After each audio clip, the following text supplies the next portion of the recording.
नमस्कार, विशेषच्या या भागामध्ये आपल्या सगळ्यांचं स्वागत। मी प्रसाद काथे।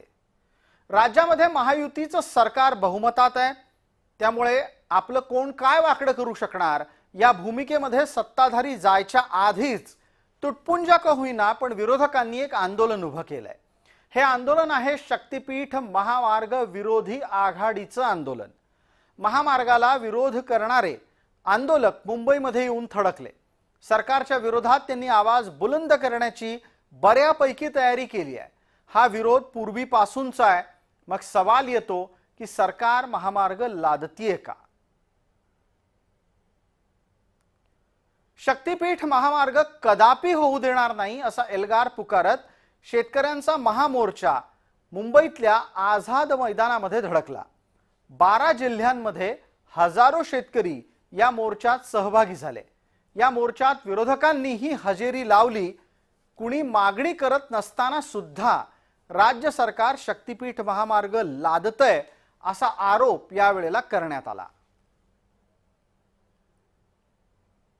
कोल्हापूरमध्ये मात्र त्यावेळी एक नोटिफिकेशन निघालं आणि नोटिफिकेशन काढून त्यावेळी शासनानं कोल्हापूर पुरता हा रस्ता रद्द केला अशा पद्धतीची भूमिका विधानसभेच्या आधी घेतली।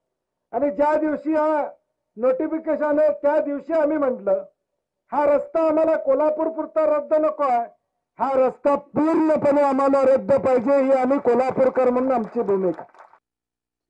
समृद्धी महामार्गाचा 1 किलोमीटरचा खर्च 78 कोटीचा आहे, तर शक्तीपीठाचा अपेक्षित खर्च 107 कोटीचा आहे। म्हणजे हा त्याच्यापेक्षाही प्रचंड महागडा आहे।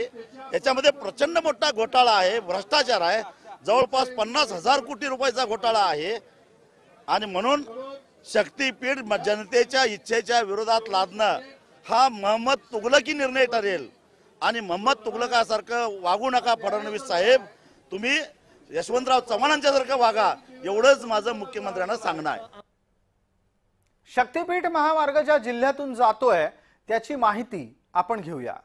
आता आपल्याला आम्ही ॲनिमेशनच्या माध्यमातून दाखवतोय की हा शक्तीपीठ महामार्ग कसा कसा कुठे कुठे जाणार आहे। कोल्हापुरातून सुरू होणारा हा महामार्ग विविध धार्मिक स्थळांवरून निघून पुढे नागपूरपर्यंत नेण्याचा प्रयत्न आहे।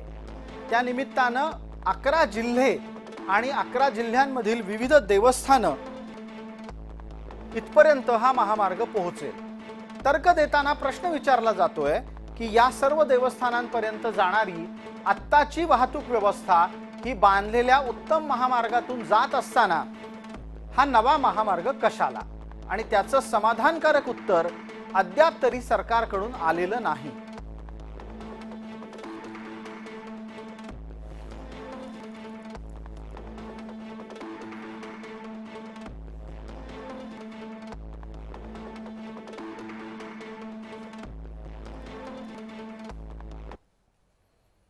शक्तीपीठ महामार्गाचे आंदोलक मुंबईत पोहोचल्याच्या नंतर स्वाभाविकरित्या विधिमंडळामध्ये त्याची प्रतिक्रिया उमटलीच। सरकारनं या प्रकरणी खुलासा करावा असं म्हणत विरोधकांनी जाब विचारला। हा 12 जिल्ह्यातून जाणारा मार्ग याला एक विरोध शेतकऱ्यांचा विशेषतः, कारण बागायती जमीन सगळी या भागात भूसंपादनाखाली आहे।